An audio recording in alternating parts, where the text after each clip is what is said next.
दीपावली क्यों मनाई जाती है, इस बारे में कई कहानियां प्रचलित हैं। सबसे प्रसिद्ध मान्यता है कि भगवान राम के वनवास से लौटने पर अयोध्या में उनका भव्य स्वागत किया गया और खुशियों के दीप जलाए गए। तभी से यह त्योहार मनाया जाता है। लेकिन इसके अलावा भी कई कहानियां हैं जिनके बारे में कम लोग जानते हैं। आज हम दीपावली मनाने के पीछे की कुछ कहानियां जानेंगे। श्री राम के वनवास से लौटने की खुशी, ये वह कहानी है जो लगभग सभी भारतीय को पता है। कहा जाता है कि मंथरा की बातों में आकर कैकई ने दशरथ से राम को वनवास भेजने का वचन मांग लिया। इसके बाद श्री राम को वनवास जाना पड़ा। 14 वर्षों का वनवास बिताकर जब भगवान राम अयोध्या लौटे तो नगरवासियों ने उनका भव्य स्वागत किया। तभी से दीपावली मनाई जाती है। रामायण में बताया गया है कि भगवान श्री राम जब लंका के राजा रावण का वध कर पत्नी सीता और भाई लक्ष्मण के साथ अयोध्या वापस लौटे तो उस दिन पूरी अयोध्या नगरी दीपों से जगमगा रही थी। भगवान राम के 14 वर्षों के वनवास के बाद अयोध्या आगमन पर दिवाली मनाई गई थी। हर नगर, हर गांव में दीपक जलाए गए थे। तब से दिवाली का यह पर्व अंधकार पर विजय का पर्व बन गया और हर वर्ष मनाया जाने लगा। पांडवों का अपने राज्य लौटना। महाभारत काल में कौरवों ने शकुनी मामा की मदद से शतरंज के खेल में पांडवों को हराकर छल पूर्वक उनका सब कुछ ले लिया और उन्हें राज्य छोड़कर 13 वर्ष के लिए वनवास जाना पड़ा। कार्तिक अमावस्या को 5 पांडव युधिष्ठिर, भीम, अर्जुन, नकुल और सहदेव 13 वर्ष का वनवास पूरा कर अपने राज्य लौटे। उनके लौटने की खुशी में राज्य के लोगों ने दीप जलाए।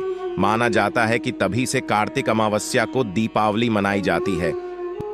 मां लक्ष्मी का अवतार, धन की देवी और भगवान विष्णु की अर्धांगिनी मां लक्ष्मी की उत्पत्ति को लेकर पौराणिक कथाओं के अनुसार दानवों ने तीनों लोकों में हाहाकार मचा दिया था।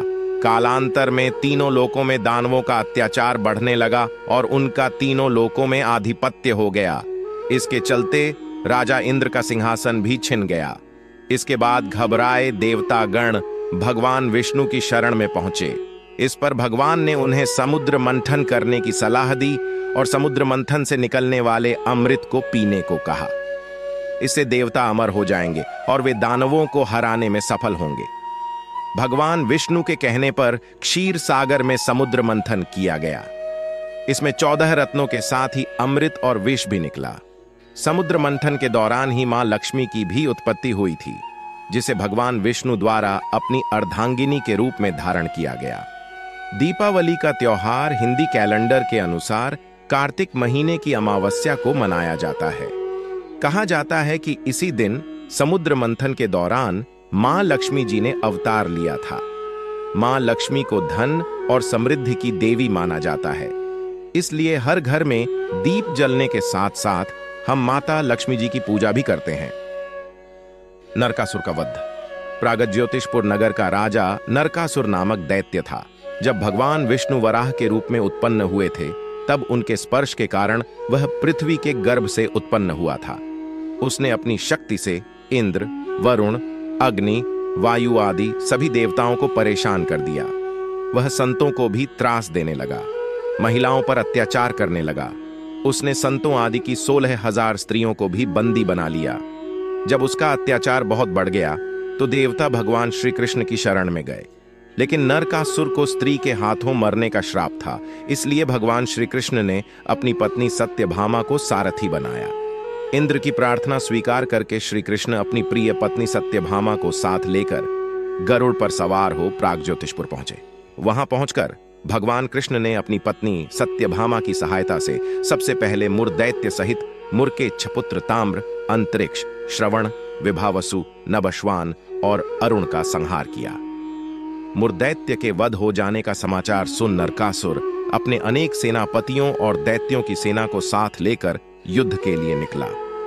नरकासुर को स्त्री के हाथों मरने का श्राप था, इसलिए भगवान श्री कृष्ण ने अपनी पत्नी सत्यभामा को सारथी बनाया और घोर युद्ध के बाद अंत में कृष्ण ने सत्यभामा की सहायता से उसका वध कर डाला।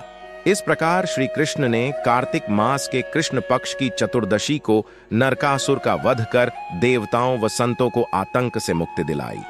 उसी की खुशी में दूसरे दिन अर्थात कार्तिक मास की अमावस्या को लोगों ने अपने घरों में दिए जलाए। तभी से नरक चतुर्दशी तथा दीपावली का त्योहार मनाया जाने लगा।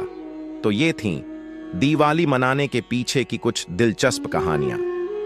अगर आप ऐसे ही रोमांचक कहानियां सुनना चाहते हो तो वीडियो को लाइक, शेयर एंड चैनल को सब्सक्राइब जरूर करें। तो दोस्तों, जल्द ही मिलते हैं ऐसे ही रोमांचक कहानियों के साथ। धन्यवाद।